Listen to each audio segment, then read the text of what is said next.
નમસ્કાર વિદ્યાર્થી મિત્રો, શ્રી એસન વિદ્યાલયમાં ચાલતા લર્નિંગ પ્રોગ્રામમાં હું આપનું હાર્દિક સ્વાગત કરું છું. ધોરણ 6 વિષય સામાજિક વિજ્ઞાન, પાઠ એકમ 9 આપનું ઘર પૃથ્વી. મેં તમને ઘણી બધી આગળ માહિતી આપી. 8 ગ્રહો, સૂર્ય, ચંદ્ર, આ બધાની માહિતીઓ તમે મેળવી ચૂક્યા છો. પૃથ્વીનું સર્જન કેવી રીતે થયું, એ કેવી રીતે ઠંડી પડી, એની પર સાથેની ઉલ્કાઓ, જળ પ્રવાહ, વાતાવરણ અને જીવાવરણ વિશે આપણે અંદર જે અસ્તિત્વમાં છે એના વિશે આપણે ભણી ચૂક્યા છીએ. તો આજે આપણે આની અંદર નવો અભ્યાસની અંદર નક્ષત્રો વિશે અભ્યાસ કરવાનો છે. હવે નક્ષત્રોનો અભ્યાસ કરવા જઈએ તો કે વિશાળ અર્થમાં કોઈ પણ તારાઓનો સમૂહ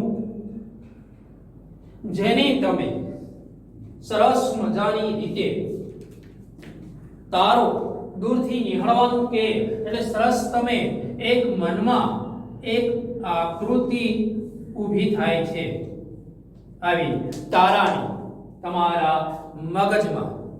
કે તારો એટલે શું, તો કે આવી સંજ્ઞા દ્વારા મગજમાં જે ઉભો થાય છે એ તારો.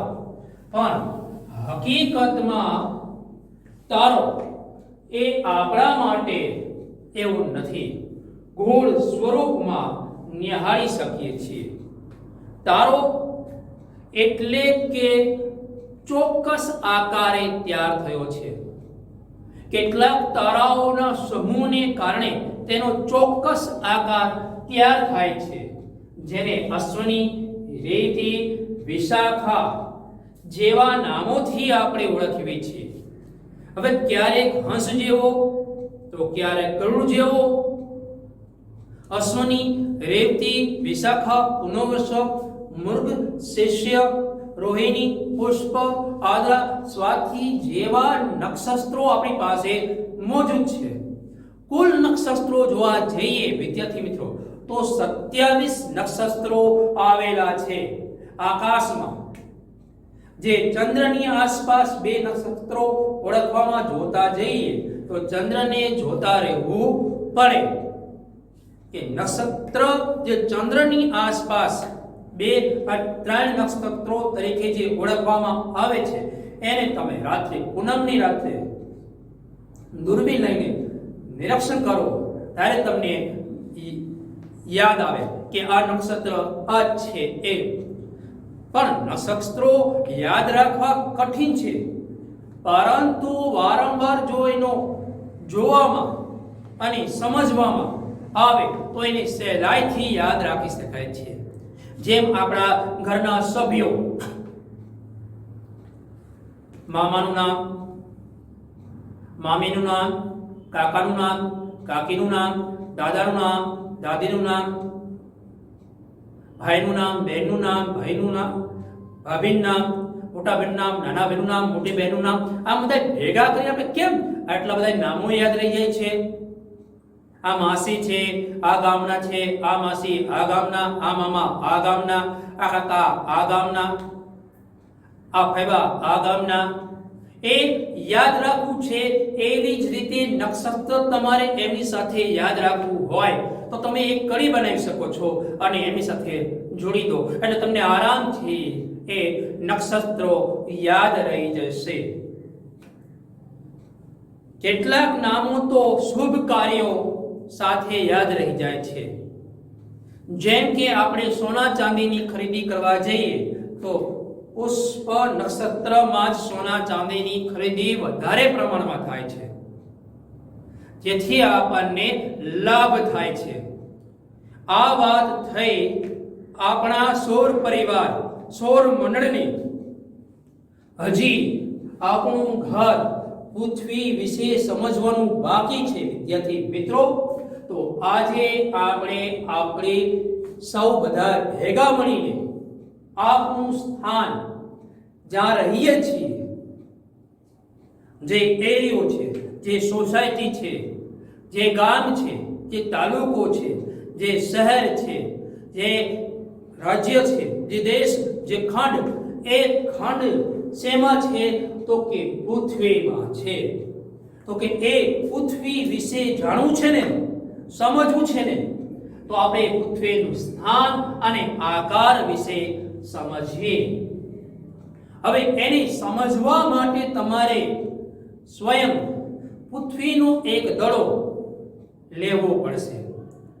જો કે તમારા પાઠ્યપુસ્તકમાં એનું ચિત્ર આપવામાં આવેલું છે, પણ જો તમારી પાસે એ હશે તો તમે એને સૌથી વધુ સહેલાઈથી સમજી શકશો. વિદ્યાર્થી મિત્રો, આપણે સૂર્ય અને ચંદ્રને આથમતા જોઈએ છીએ, કેવા સરસ મજાના લાગે છે, તેજસ્વી, ક્યારેક એની રોશની અને ક્યારેક એની રોશની ઢળતી રોશની. આપણી પૃથ્વી પણ આવો જ એક ગોળો છે. પૃથ્વી એક ગોળા જેવો છે, ગોળ, જેને ચંદ્ર ઉપર, મંગળ ઉપર, શુક્ર ઉપર જોવા જઈએ અને ત્યાંથી નિહાળીએ તો પૃથ્વી આપણને આવા ગોળા જેવી દેખાશે. વિદ્યાર્થી મિત્રો, હવે પૃથ્વીનો આકાર ગોળ છે, પણ ઉપરથી થોડોક ચપટો અને નીચેથી થોડોક ચપટો છે. બંને ધ્રુવો ચપટા થોડા આકારમાં તમને જોવા મળશે. હું તમને પૃથ્વીના ગોળા વિશે જ્ઞાન આપી રહ્યો છું. તો કે પૃથ્વી ગોળ છે એવું ક્યારે આપણને લાગ્યું? એક સમય પૃથ્વીને એક ચોરસ, લંબચોરસ ટુકડો માનવામાં આવતો. એક બાજુ પર્વત અને બીજી બાજુ પર્વત માનવામાં આવતો કે સૂરજ ઉગે છે, એક સરસ મજાનો પર્વતથી બીજા પર્વત તરફ જાય છે ત્યારે એ આથમી જાય છે. એટલે કે એક પર્વત તરફથી બહાર નીકળે છે અને બીજા પર્વતમાં સંતાઈ જાય છે. એટલે કે જ્યારે સંતાવાની ક્રિયા આવે છે ત્યારે રાત્રિ થઈ જાય છે. પણ જ્યારે આપણે એનો અભ્યાસ કર્યો ત્યારે ખ્યાલ આવ્યો કે પૃથ્વી તો ગોળ છે, પૃથ્વીનો ક્યાંય છેડો છે નહીં. જ્યાં જ્યાં ફરશું ત્યાં ત્યાં પૃથ્વી ગોળ ગોળ ફરતી તમને દેખાશે. હવે કેટલાક અવકાશ યાત્રીઓ ચંદ્ર ઉપર જઈ ના પૃથ્વીના ફોટા પાડ્યા છે. જેમ તમે તમારી સેલ્ફી લો છો અથવા બીજાના ફોટા પાડો છો, એવી જ રીતે અવકાશ યાત્રીઓએ પોતાના કેમેરાથી પૃથ્વીના ફોટા પાડ્યા છે. હવે એ ફોટામાં પૃથ્વી આપણી ગોળ દેખાય છે, મેં કરેલા ગોળ ચક્ર જેવી. હવે તમને થાય કે આ ગોળ છે તો મને કેમ નથી દેખાતી ગોળ? તો ત્યારે તમે એક નાનકડો પ્રયોગ કરજો. હવે ગોળો ફૂટી ગયો હોય, એનું એક ટુકડો હોય, એ ટુકડામાં નાનો એવડો છિદ્ર હોય અથવા કોઈ ટુકડો હોય, તો તમને ટુકડાથી ક્યારેક ખ્યાલ આવશે કે ગોળો કેવડો હશે? નહીં આવે. કે ટુકડાને હાથમાં લઈ માટલુંનો ગોળ આકારનો ખ્યાલ એ આપણે કાલ્પનિક વિચારી શકીએ, પણ એવો સર્જન કરી શકતા નથી. એ ક્યારે કરી શકીએ? જ્યારે બધા ટુકડા ભેગા થાય ત્યારે કે આપણને ખ્યાલ આવે કે આ ગોળો આવડો હતો. એ પૃથ્વી પણ એટલી વિશાળ છે કે પૃથ્વીમાં તમે સહેજ નાના સ્વરૂપમાં છો. હવે એને જોવા માટે તમારે દૂર ઊંચા પર્વત ઉપર જવું પડશે, તો તમને એક તરફનો ભાગ દેખાશે અને બીજી તરફનો ભાગ નહીં દેખાય. જે ભાગ દેખાય છે એને આપણે જમીન કહીએ છીએ, નથી દેખાતો એને પાતાળ લોક કહીએ છીએ. જેમ રામાયણની અંદર એક રાક્ષસ રામ લક્ષ્મણને પાતાળ લોક લઈ જાય છે, હનુમાનજી એ પાતાળ લોકમાં જઈને બહાર કાઢે છે. એટલે કે એક સ્થળેથી બીજા સ્થળે ઉલટ દિશામાં જવું, જેને આપણે પાતાળ લોક કહીએ છીએ, જે આપણને દેખાતો નથી. આપણે પૃથ્વી ગોળ છે એ જાણી શકીએ, પણ હકીકતમાં ગોળ નથી. એ અવકાશમાં રહેલા ગ્રહો, કૃત્રિમ ગ્રહો દ્વારા અને ચંદ્ર પરથી લીધેલા ફોટોગ્રાફથી આપણે જાણી શકીએ છીએ કે પૃથ્વી ખરેખર ગોળ નથી. પરંતુ ગોળ જેવી દેખાય છે એમાં પણ કોઈ શંકા નથી. પૃથ્વી ગોળ હોવા વિશે કોઈ શંકા નથી. બસ ઉપરથી અને સહેજ નીચેથી ચપટી છે, એટલે કે ઉત્તર ધ્રુવ અને દક્ષિણ ધ્રુવથી સહેજ ચપટી દેખાય છે. એટલે કે પૃથ્વી ગોળા જેવી ગોળ તો નથી, પણ નારંગી જેવી છે. નારંગીનો રસ પીધો હોય વિદ્યાર્થી મિત્રો તો તમને ખ્યાલ આવશે કે પૃથ્વી નારંગી જેવી છે. પૃથ્વીનો ધ્રુવ પ્રદેશ આગળથી જરા ચપટી અને વિષુવૃત્ત આગળથી થોડીક ફૂલેલી છે. થોડીક ફૂલેલી ધ્રુવ પ્રદેશથી.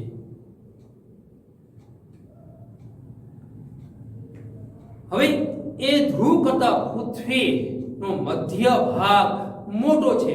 આપણે તો હવે પૃથ્વીનું ઘનફળ અને વજન પણ જાણી શક્યા છીએ. ગોળ છે એટલું જ નહીં, એનું ઘનફળ અને વજન પણ જાણી શક્યા છીએ. પૃથ્વીનો અભ્યાસ કરવા માટે પૃથ્વી ગોળાનો સાધન તરીકે ઉપયોગ કરવો પડશે. વિદ્યાર્થી મિત્રો, તમારી પાસે ઘરે હોય તો એનો અભ્યાસ કરજો, ન હોય તો હું આજે તમને આ પૃથ્વીનો ગોળો બતાવી રહ્યો છું.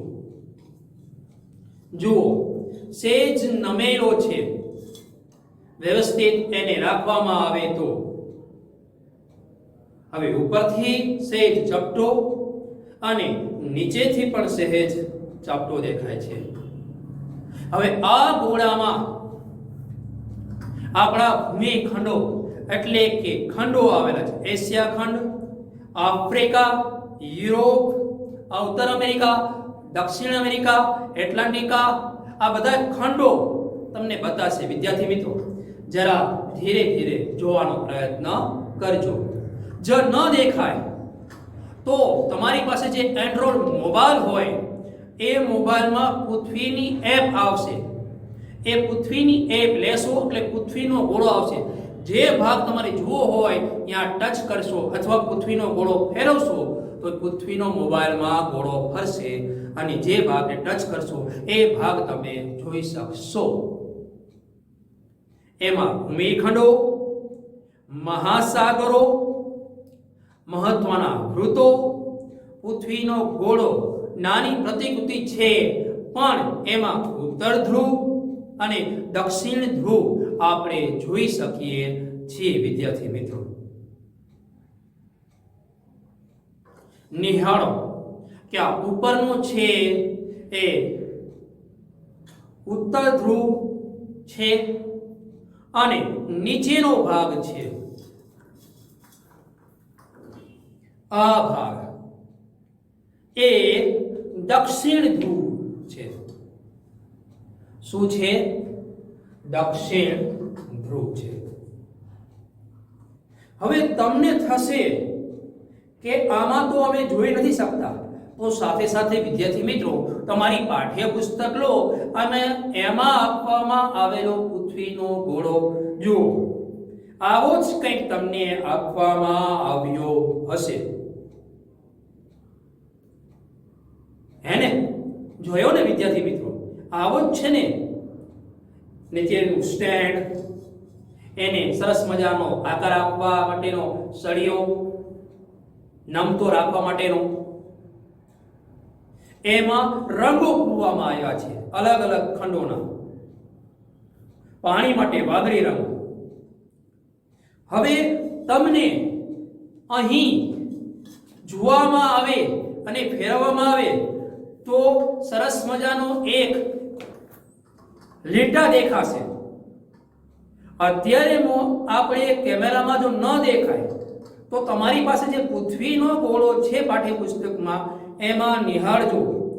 એમાં આડા અને ઊભી રેખાઓ તમને દેખાશે, એની વિશે પણ આપણે અભ્યાસ કરવાનો છે કે આ ઉત્તર ધ્રુવ, દક્ષિણ ધ્રુવ અને જે વચ્ચે તમને સરસ મજાની રેખા ઘાટી દેખાય છે એ તમારું વિષુવવૃત્ત છે, જ્યાં અતિશય ગરમ સૂર્યના કિરણો સીધા પડે છે એ વિભાગ છે.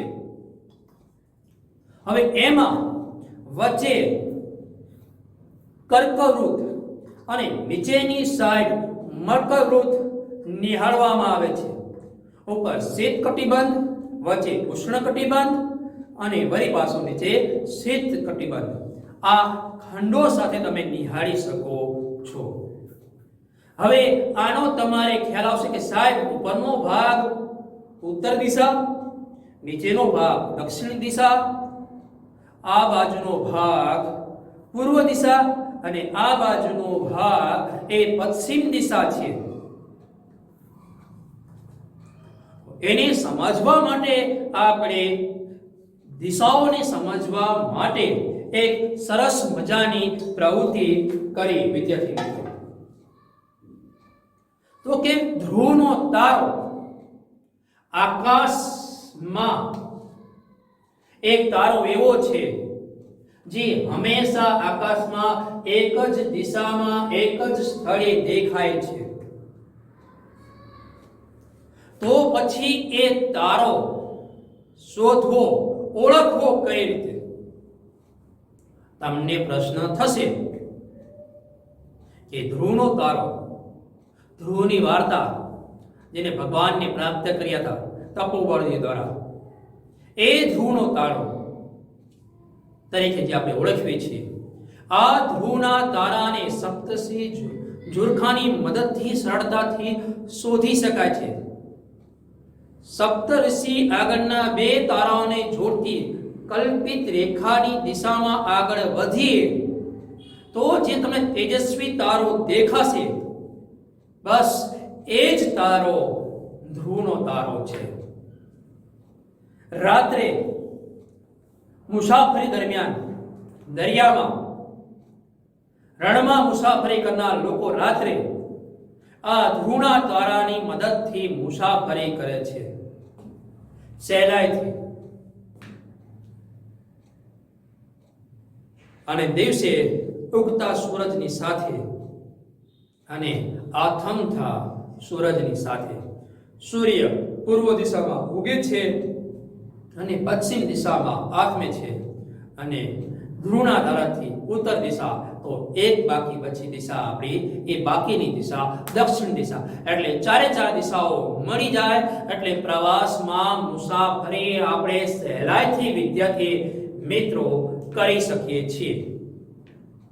તારો જે દિશામાં દેખાય છે એ ઉત્તર દિશા છે, એટલે કે આપણે ઉપરની તરફ ઉત્તર ધ્રુવ તરફ જઈએ તો ધ્રુવનો તારો આપણે સહેલાઈથી જોઈ શકીએ છીએ. પણ એ જ વસ્તુ દક્ષિણ ગોળાર્ધ વાળા નીચેના ભાગ વાળા ધ્રુવ તારો જોઈ શકતા નથી. કેમ? તેને પૃથ્વીનો વિશાળ ભાગ ઉત્તર ધ્રુવ વિષુવવૃત્ત એ નડી રહે છે, દેખાતો નથી. અક્ષાંશ અને રેખાંશ વિશે આપણે સમજવા જઈએ વિદ્યાર્થી મિત્રો, તો કે પૃથ્વીના ગોળા ઉપર આડી અને ઊભી કાલ્પનિક રેખાઓ છે, પરંતુ આ કલ્પિત રેખાઓ દ્વારા પૃથ્વીના કોઈ પણ સ્થળનું ચોક્કસ સ્થાન અને સમય જાણી શકાય છે. અક્ષાંશ અને રેખાંશ આપણને શું કામમાં આવે છે એ સમજવું સહેલું છે વિદ્યાર્થી મિત્રો.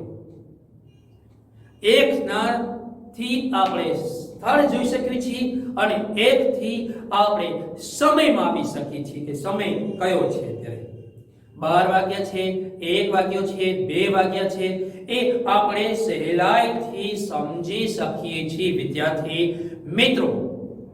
તો અક્ષાંશ અને રેખાંશ એ પૃથ્વીના ગોળા ઉપર આડી અને ઊભી કાલ્પનિક રેખાઓ છે, પરંતુ આ કલ્પિત રેખાઓ દ્વારા પૃથ્વીના કોઈ પણ સ્થળ ચોક્કસ સ્થાન અને સમય જાણી શકીએ છીએ. જમીન પર આ રેખાઓ હોતી નથી. તમે પૃથ્વી બહારથી નિહાળશો તો આ અક્ષાંશ અને રેખાંશ જોવા મળશે નહીં. પણ પૃથ્વીનો ગોળો લેશો તો એની ઉપર આડી અને ઊભી રેખાઓ દોરેલી હશે. આ રેખાઓ માત્ર નકશામાં અથવા તો પૃથ્વીના ગોળા ઉપર આપણે નિહાળી શકીએ છીએ વિદ્યાર્થી મિત્રો. તો એ સમજવા માટે આપણે સમજીએ. જો વળી પાછું તમને હું પૃથ્વીનો ગોળો બતાવી રહ્યો છું. એ પૃથ્વીના ગોળામાં તમને ઊભી અને આડી કાલ્પનિક રેખાઓ બતાશે. જો તમને આ પૃથ્વીના ગોળામાં ઊભી અને આડી કાલ્પનિક રેખાઓ ન દેખાતી હોય તો તમે તમારા પાઠ્ય પુસ્તકની અંદર વળી પાછી એ પૃથ્વીના ગોળાની આકૃતિ નિહાળો, જેમાં ઊભી અને આડી કાલ્પનિક રેખાઓ છે, જેને આપણે અક્ષાંશ અને રેખાંશ તરીકે ઓળખીએ છીએ. અક્ષાંશ રેખા શેને કહેવામાં આવે છે? તો કે અક્ષાંશ રેખા પૃથ્વીના ગોળા ઉપર આડી અને ઊભી કાલ્પનિક રેખાઓ છે.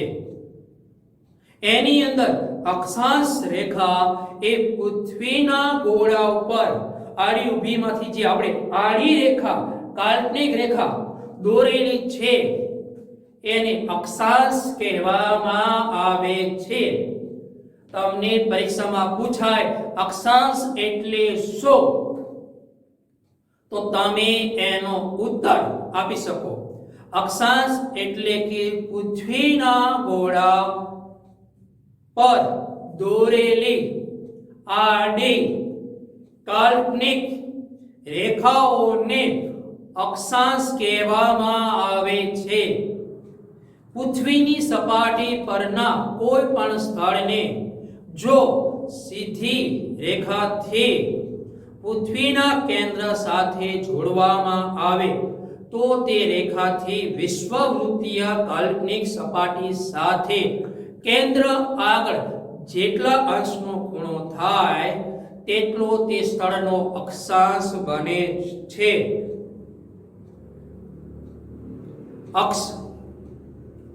આ અક્ષાંશ વૃત્તોની સંખ્યા આપણે 181 છે.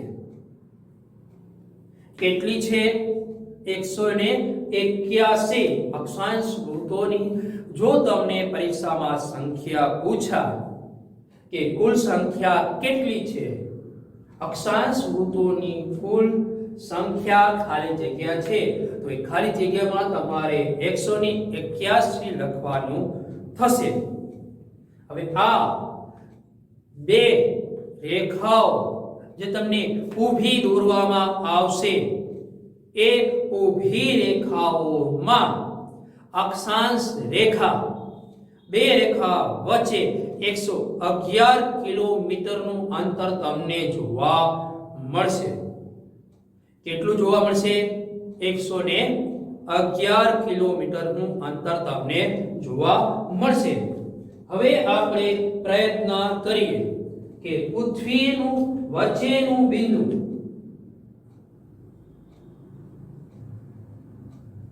આ રીતે અને અહીંથી આ ઊભી રેખા જેને આપણે વિષુવવૃત્ત તરીકે ઓળખીએ છીએ, 0 અંશ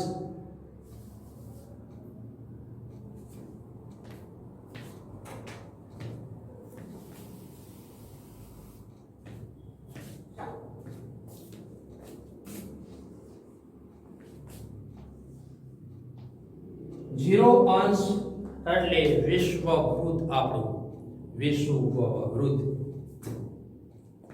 હવે એ સાથે બીજી અન્ય રેખાઓ આંકવામાં આવે છે.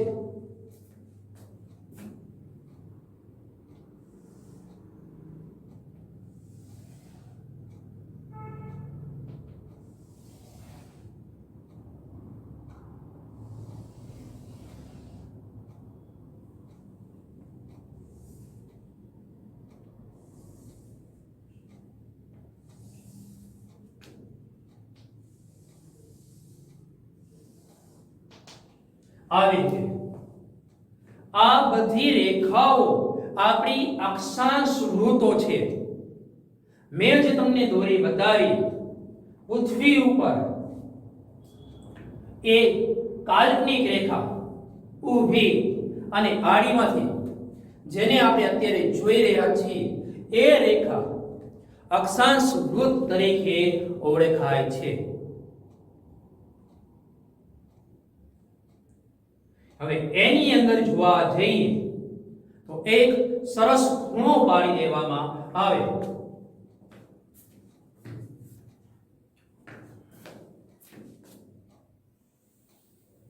તેટલા તે સ્થળનો અક્ષાંશ વૃત્ત તરીકે ઓળખીએ છીએ. એ ખૂણાનો સમજાઈ ગયું વિદ્યાર્થી મિત્રો? અક્ષવૃત્ત પૃથ્વી ઉપર ઉત્તર અથવા દક્ષિણ ગોળાર્ધમાં વિષુવવૃત્ત થી સરખા કોણીય અંતરે જોડનારું ખૂણો પૂર્વ પશ્ચિમ વર્તુળ એ અક્ષવૃત્ત કહેવાય છે. આખો આમ ગોળ ભાગ આવે છે. જ્યારે તમે પૃથ્વીના બે ભાગ પાડશો ત્યારે તમને દેખાશે. જો તમારે પૃથ્વીના બે ભાગની જગ્યાએ તમારી પાસે ગોળ સરસ મજાનો નકામો દડો હોય અને એને રમતા ન હોય તો એના બે ભાગ પાડજો એટલે તમને ઉત્તર ધ્રુવ અને દક્ષિણ ધ્રુવ એનો ભાગ પડશે. એવી જ રીતે પૂર્વ ભાગ અને પશ્ચિમ ભાગ પૃથ્વીના 4 જેટલા ભાગ આપણે પાડી શકીએ. એનાથી તમને દિશાનો ખ્યાલ આવી જશે. ઉત્તર, દક્ષિણ, પૂર્વ અને પશ્ચિમ દિશા. ઉત્તર ગોળાર્ધ અને દક્ષિણ ગોળાર્ધ, પૂર્વ ગોળાર્ધ અને પશ્ચિમ ગોળાર્ધ. હવે જે ખૂણો બનાવ્યો એને આપણે અક્ષવૃત્ત તરીકે ઓળખીએ છીએ. વિદ્યાર્થી મિત્રો જુઓ, સરસ મજાની તમને પૃથ્વી ગોળ ફેરવી રહ્યો છું એમાં આડી રેખા દેખાઈ રહી છે એ અક્ષાંશ વૃત્તો છે. એક રેખાથી બીજી રેખા વચ્ચે કેટલું અંતર મેં તમને કીધું હતું તો કે 111 કિલોમીટર કિમી જેટલું તમને અંતર બતાશે. હવે વળી પાછું આપણે આગળ જઈએ.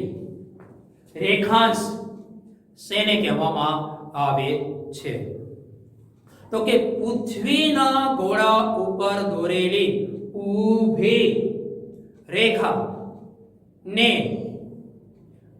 આપણે રેખાંશ વૃત્ત તરીકે ઓળખીએ છીએ. પૃથ્વીના ગોળા ઉપર દોરેલી ઊભી કલ્પિત રેખાઓને રેખાંશ રેખા કહેવામાં આવે છે.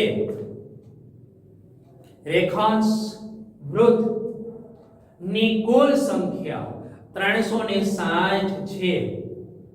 કેટલી છે? 360.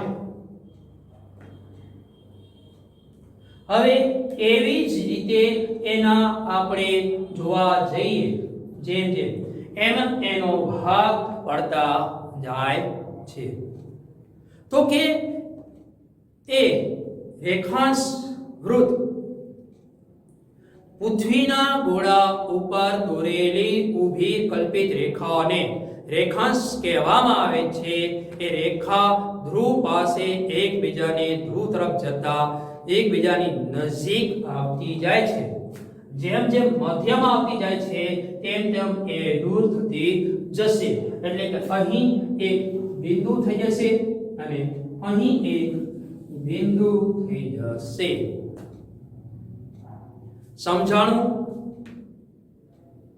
હવે એ કોણીય અંતરમાં જોવા જઈએ તો કુલ એની સંખ્યા 0 અને 180 સુધીની સંખ્યા ગણી શકાય છે. 0 થી 180 ની સંખ્યા. હવે આપણે એનો સંખ્યાનો ભાગ જોવા જઈએ તો એક જ વસ્તુ છે જેને આડી અવળી દોરવામાં આવે છે. જો પૃથ્વીના ગોળા પર આ એક રેખા એ આંતરરાષ્ટ્રીય દિનાંતર રેખા છે. આપણે આગળમાં એનો અભ્યાસ કરીશું. તો કે હવે એ તમે રેખા વૃત્ત વિશે સમજવાનો પ્રયત્ન કરીએ.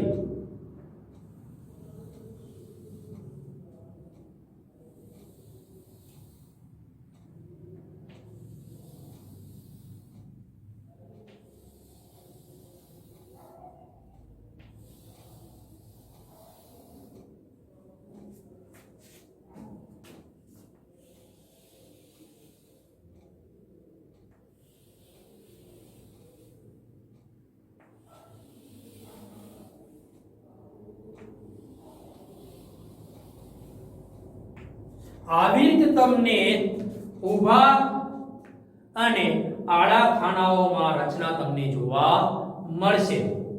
જે તમે દોરી છે એ આડી એ તમારી અક્ષાંશ છે અને જે તમે ઊભી દોરી એ તમારી રેખાંશ વૃત્ત છે. આડી અને ઊભી રેખાંશ વૃત્ત વિશે તમને જ્ઞાન પ્રાપ્ત થઈ ગયું વિદ્યાર્થી મિત્રો? ચલો જરાક મને કહેશો કે પૃથ્વીની સપાટી પર મધ્યમાં આડી દોરેલી રેખા કઈ છે? વિષુવવૃત્ત. જે પૃથ્વીના બે સરખા ભાગ કરે છે. વિષુવવૃત્ત થી ઉત્તર તરફનો ભાગ એ ઉત્તર ગોળાર્ધ અને વિષુવવૃત્ત થી નીચેનો ભાગ છે, દક્ષિણ તરફનો ભાગ છે, એ દક્ષિણ ગોળાર્ધ તરીકે ઓળખાય છે. હવે એની અંદર થોડેક દૂર જઈએ એટલે 23.5 અંશ 23.5 અંશ એક તમારી કર્કવૃત્ત અને એક તમારું મકરવૃત્ત તરીકે ઓળખો છો.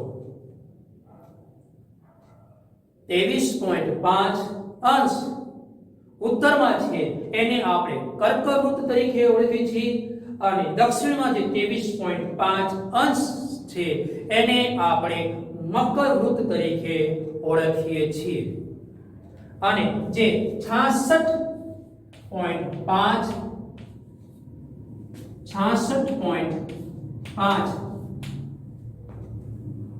એ તમારો ઉત્તર ધ્રુવ અને દક્ષિણ ધ્રુવ તરીકે ઓળખાય છે. ધ્રુવવૃત્ત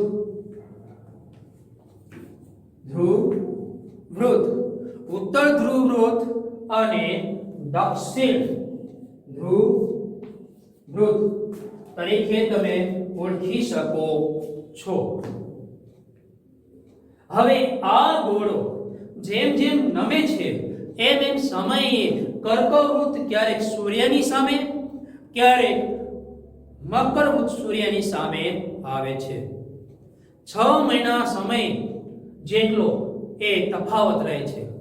એટલે કે એ સમય ઉનાળો અને બીજા ભાગમાં એની વિરુદ્ધ દિશામાં. પૃથ્વી ઉપર બે ઋતુ તમે જોઈ શકો છો, એક ઉનાળો અને એક શિયાળો. સૂર્ય ભાગ તરફમાં જે સૂર્યના કિરણો સીધા પડે છે એને આપણે ઉનાળો ઓળખીએ છીએ. જેમાં આપણે સૂર્યના ભાગ સીધા નથી પડતા એને આપણે શિયાળો ઓળખીએ છીએ. અને ચોમાસું એ મધ્યમ ઋતુ છે જે વરસાદ પડે છે એને આપણે ઓળખીએ છીએ. તમને પૂછવામાં આવે કે ભારત દેશમાં કેટલી ઋતુઓ છે, તો કે 3 મુખ્ય: ઉનાળો, શિયાળો અને ચોમાસું. પણ જો તમને પૃથ્વી ઉપર ઋતુ પૂછવામાં આવે તો ઉનાળો અને શિયાળો 2 ઋતુ ગણી શકાય છે. હવે તમારે આની વિશે કર્કવૃત, મકરવૃત વિશે સમજવું હોય તો તમારે તમારી પૃથ્વી નો દ્રશ્ય છે એની અંદર તમે નિહાળી શકો છો. ઉત્તર ધ્રુવ અને દક્ષિણ ધ્રુવ, પૂર્વ ભાગ અને પશ્ચિમ ભાગ, આમ પૃથ્વીના 4 ભાગ મેં તમને પાડ્યા. એની અંદર ઊભી રેખા, આડી રેખા, વચ્ચેનો ભાગ, ઊભી આડી રેખા, જે તમને આંતરરાષ્ટ્રીય દિનાંતર રેખા તરીકે ઓળખવી છે. હવે આને તમે વધારે સમજવા માટે જીપીએસ ગ્લોબલ પોઝિશન સિસ્ટમ દ્વારા મોબાઈલ ફોન અથવા ગૂગલ અર્થ મારફતે આપણે કોઈ પણ સ્થળ અક્ષાંશ અને રેખાંશ જાણવા માટે ઇન્ટરનેટની જે સુવિધા મોબાઈલમાં ઉપલબ્ધ કરવામાં આવી છે એ આ સિદ્ધાંતો વડે કરવામાં આવી છે. આ સિસ્ટમ દ્વારા પણ તમે અક્ષાંશ અને રેખાંશ સહેલાઈથી જાણી શકો છો. એની અંદર મુખ્ય રેખાંશ જોવા જઈએ તો આપણી એ ગિનીસ રેખા છે, એટલે 0 વાળી મેં તમને ઉપર કીધી હતી એ આ રહી. ઇંગ્લેન્ડના ગ્રીનિચ શહેર પરથી પસાર થતી 0 અંશ રેખાંશ વૃત્તને ગ્રીનિચ રેખા કહે છે. 0 ઊભી મેં તમને જે બતાવવાનો પ્રયત્ન કર્યો છે. એ ગ્રીનિચ રેખા થી પૃથ્વીના પૂર્વ અને પશ્ચિમ એમ 2 ભાગ પાડવામાં આવે છે. એટલે કે 0 થી 180 અંશ પૂર્વ તરફ એ પૂર્વ ગોળાર્ધ, 0 અંશ થી 180 અંશ પશ્ચિમ તરફ એ પશ્ચિમ ગોળાર્ધ તરીકે આપણે ઓળખીએ છીએ.